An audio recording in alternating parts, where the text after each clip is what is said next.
Hey, happy Friday. This week, smart locks get a really nice new standard. We learned what touchscreen MacBooks will look like, and I also found some strange details about the Galaxy S26 Ultra that I haven't seen anybody else reporting on yet. Welcome to the Friday Checkout.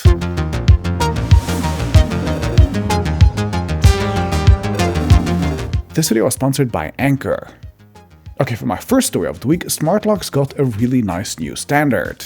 You know, the ones that you would buy from Nuki, for example, which allow you to unlock your door with your phone. Until now, each manufacturer required you to use their apps or maybe an ecosystem like Apple's HomeKit, but now there'll be an actual open standard. It's called Aliro, it's made by the same people who made Matter, it's getting integrated into wallets of Apple, Google, Samsung and more, and it will be supported by the leading smart lock brands like Nuki. This will use a local protocol that will not require a cloud connection, an app, or a proprietary software, and your phone will connect directly to the lock. It will be able to use NFC, so you could just tap your phone to the lock, or also ultra-wideband or UWB, so you could just walk up to the lock and it could unlock as well. Version 1.0 of the standard has just launched in time for MWC, where I bet we'll see many devices announcing support for it. I think the lock to your actual door should not be tied to a proprietary ecosystem or to a cloud server that might or might not go down, so this is a pretty big deal. Okay, and for my second story of the week, Bloomberg's ever-reliable Mark Gurman told us that Apple will release its first ever touchscreen MacBook Pros, which will have dynamic islands and also a new interface to support their new touch interactions. Also, these will be Apple's first ever OLED Macs, and they'll also come out at the end of 2026 along with the M6 chips, which means they're not coming out with the current crop of devices that are launching in March. Now, all of that sounds like a pretty big deal, especially since Steve Jobs explicitly hated the idea of putting touchscreens on Macs.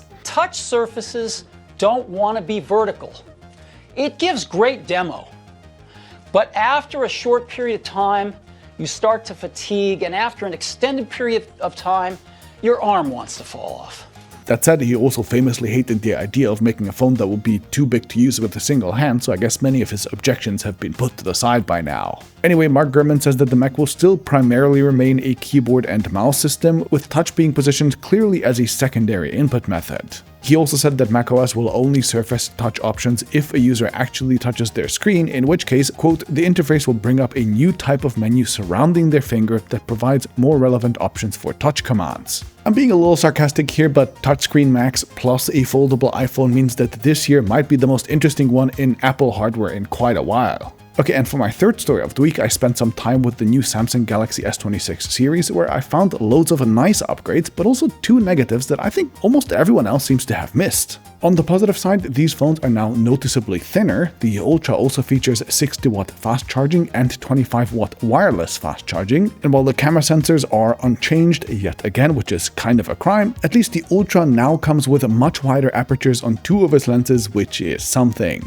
You can physically see how crazy wide open those lenses actually look. The best software feature, in my opinion, easily goes to the audio eraser on these phones, which can now be used in any third-party app. This means that you can watch, for example, a YouTube video, and you can ask AI to remove background noises, music, and do voice focus real time. Meanwhile, the obvious standout feature for hardware is that the Ultra now has a privacy display. This allows you to block off-axis viewing using a toggle, and it looks pretty wild in real life. The oversimplified explanation for how this works is that your display apparently has some pixels that point mostly towards the front and others that point mostly towards the side, and Samsung can selectively turn the sideway pointing ones on or off. You can choose to have this turn on in sensitive apps like banking, for example. You can have it on for when you enter your PIN to unlock your screen, or as you've seen, you can also turn it on for pop-up notifications. So that's genuinely cool, but I think there is a price that I've heard almost nobody talk about so far. The viewing angles of the phones that I've tried were slightly worse, and there was also a slight blue shift whenever viewing content off-axis, even when the privacy screen was off.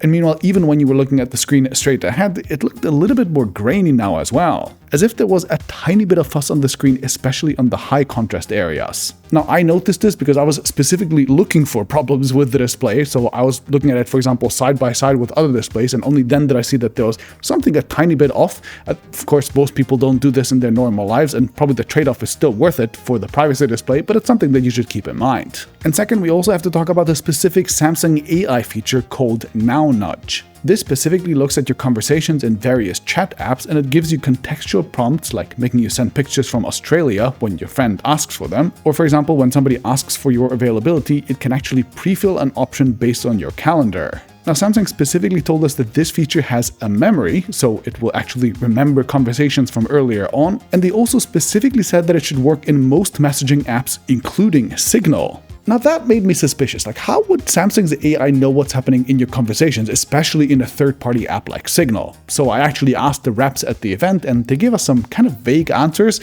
but here's my theory. I highly doubt that an app like Signal would voluntarily expose their conversations to AI, so the only explanation that I can come up with is that Now Nudge works as kind of a screen reader, essentially screenshotting, reading, and remembering what it sees in specific apps. Now, Samsung neither clearly confirmed nor denied this when I asked them, but if that is true, if my assumption is true, then this would work kind of like Windows Recall, which people were not very happy about.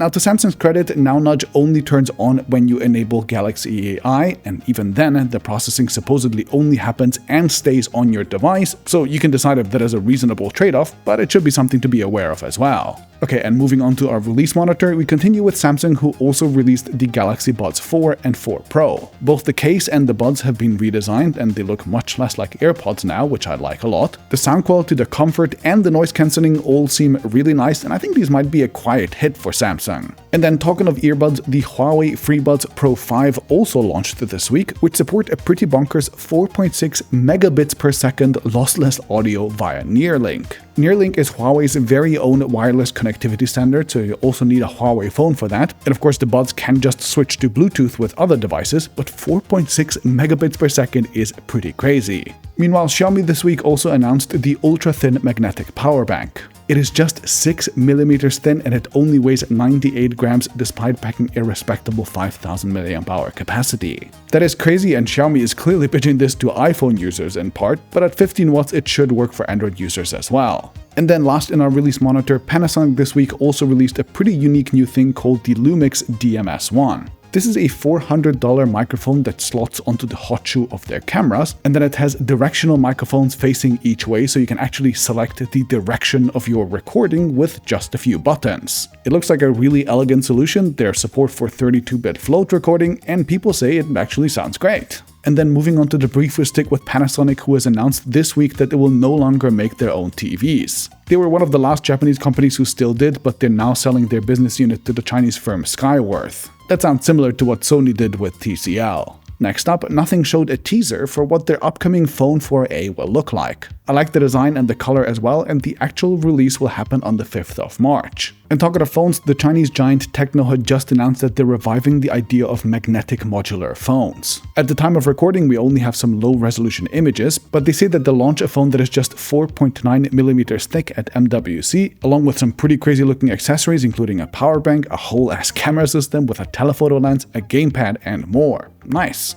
Also this week, the Finnish startup called Donut Labs, who claims to have invented basically a miracle battery, started releasing the first third-party validated test results to prove that their tech is actually real. These results actually look good, though they're nowhere near as remarkable as they initially claimed, so I remain a little bit skeptical until proven otherwise. Then, in annoying news, 1Password announced a pretty massive price increase. Both individual and family plans are going up by $12, which is a pretty bold move when there are so many strong competitors. And meanwhile, an insane investigation by the New York Times into YouTube Kids found that, quote, more than 40% of the videos watched appeared to contain AI-generated visuals. 40%! The examples they show also just look positively insane, and while kids' content was already full of slop on YouTube even before AI, I can't imagine what this does to kids' understanding of the world or physics or really anything. But hey, then YouTube this week also managed to do a good thing for once as well. YouTube Premium Lite, the cheaper premium option, actually got better this week, as they announced it's getting support for background play and downloads, which were previously exclusive to the full premium subscription.